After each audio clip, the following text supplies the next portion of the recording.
रुपए में 1 पैसा, रुपए में सिर्फ 1 पैसा। अब तो वो पैसा रहा भी नहीं।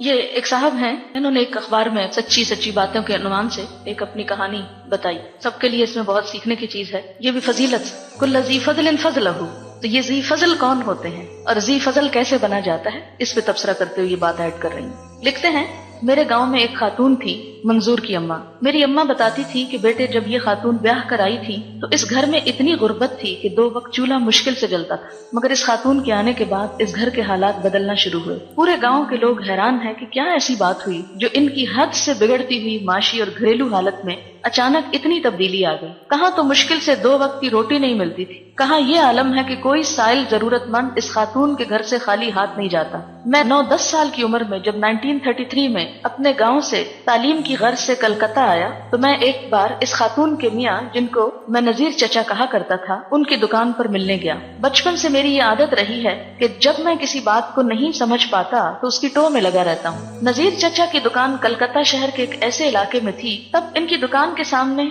लाल दक्की खेल का मैदान था। इसके पास ही इनकी एक बहुत छोटी सी पान बीड़ी की दुकान थी। मैं जिस वक्त इनकी दुकान पर गया था 2 आदमी बीड़ी बनाने में मशगूल थे और नजीर चचा पान बनाने और लगाने में। गांव में इनका घर मेरे पड़ोस में था, मिलकर बहुत खुश होते। बातों बातों में मैंने इनसे पूछा कि चचा बस आपकी यही छोटी सी दुकान है? बोले हाँ बेटा, अल्लाह इसी में खैर बरकत देता है। मैंने उनसे पूछा, पूरे गांव में ये बात सब जानते हैं कि आपके घर से कोई खाली नहीं जाता और चच्ची सब साइलों और मांगने वालों को मुट्ठी बंद करके रेजगारी देती हैं, आखिर ये क्या बात है? बोले बेटा वो ऐसा इसलिए करती हैं कि इनके पास जरूरतमंदों को देने के लिए रेजगारी यानी चेंज होता है। इतना कहकर नजीर चचा ने दुकान में आते हुए एक टिन के डिब्बे की तरफ इशारा किया। वो डिब्बा देखते हुए, जिस दिन से ये दुकान खोली है अल्लाह का नाम लेकर उस रोज से आज तक मेरा ये मामूल है कि रोजमर्रा जो बिक्री होती है तो शाम को उसका हिसाब करके हर रुपए पर 1 पैसा गरीबों के लिए निकाल कर इस डिब्बे में डाल देता हूँ। जब ये डिब्बा भर जाता है तो वो तुम्हारी चची के पास भिजवा देता हूँ। शुरू दिन से आज तक मेरा ये रोजमर्रा का मामूल चला आ रहा है। उनकी जबान से ये सब कुछ सुनने के बाद मुझ पर ये राज खुल गया कि पड़ोस में रहने वाली मेरी चची मंजूर की अम्मा की खुशहाली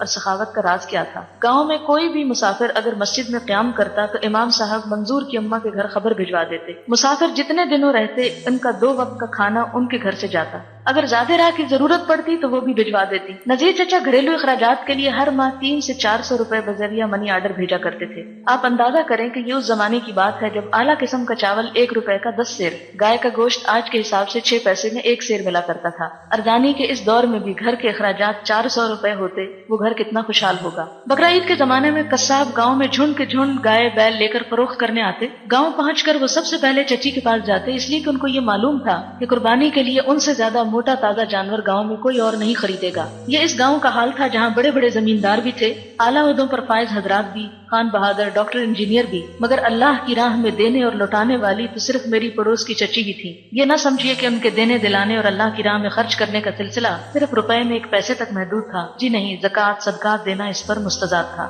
एक ऐसी खातून के जब वो इस घर में ब्याह कर आई तो उस वक्त 2 वक्त की रोटी मुश्किल से नसीब थी। वो घर और उस घर की वो खातून गाँव की सबसे मुखय्यर और जरूरतमंदों के काम आने वाली कैसे बन गई? इस राज को समझने और पाने के लिए हम सबको कोशिश करनी चाहिए। इस मुखय्यर और अल्लाह वाली चची यानी मंजूर की अम्मा से मेरी आखिरी मुलाकात 1946 में हुई। तारीख पाकिस्तान से वाकिफ हजरात बखूबी जानते हैं कि 1946 में अल्लाह ताला ने जमाने में मुझे फसाद ज़दा इलाकों में मुसीबत ज़दों की खिदमत बजा लाने के लिए मौका दिया। पटना में यह खबर मिली कि कलकत्ता मुस्लिम लीग के सेक्रेटरी जनरल और कलकत्ता में मुस्लिम लीग के आखिरी मीर सैयद मोहम्मद उस्मान मरहूम के गाँव आगा वाली में आकर पनाह लेने वालों के लिए राशन नहीं। मुझे हिदायत हुई कि तुम बहार शरीफ पहुंचकर आगा वाली रिलीफ पहुंचाने का बंदोबस्त करो। अल्लाह ने एक फुल ट्रक लोड राशन का इंतजाम करवा दिया। मैं जब इस गाँव रिलीफ के लिए राशन लेकर बहार शरीफ वापस लौट रहा था, ये ट्रक मेरे गाँव के करीब पहुंचकर खराब हो गया। ये अल्लाह का करम था कि ट्रक वहां आकर खराब हुआ जहां से मेरा गांव करीब था। काफी रात गए मैं अपने दूसरे रजाकारों और साथियों के साथ गांव पहुंचा। मेरी अम्मा हयात थी मगर बेवा और तन्हा थी। हर तरफ गांव में खबर पहुंच गई। चची मंजूर की अम्मा और उनके बच्चों को भी उसकी खबर हुई। उनको ख्याल आया मेरी माँ तो तन्हा और बेवा है। गाँव के दूसरे नौजवान भी मुआविन हुए मगर चची की सखावत, उनकी मेहमान नवाजी सब पर बाजी ले गई।